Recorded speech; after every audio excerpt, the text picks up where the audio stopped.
In stationing American troops to South Korea, the U.S. has been pressing South Korea to pay more and more every year. And now, a new memoir out in the U.S. claims that President Trump, in his first year in office, wanted Seoul to pay $60 billion, more than 60 times what Seoul is paying now. On the other hand, U.S. senators point out that the Trump administration needs to realize that South Korea's contribution is not at all small. Jung-hee reports.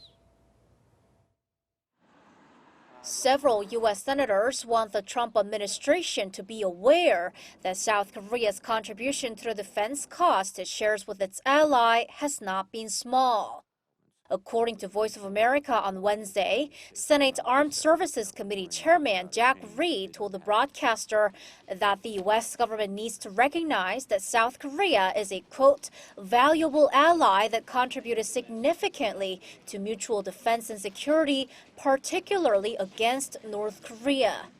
Senator Dan Sullivan cited how the South Korean government paid 90% of the total expense of building the U.S. base at Camp Humphreys.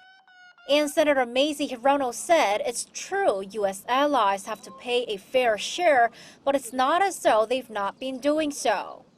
South Korea and the U.S. held 2 rounds of negotiations in Seoul last month and in Honolulu earlier this month to strike a new special measures agreement.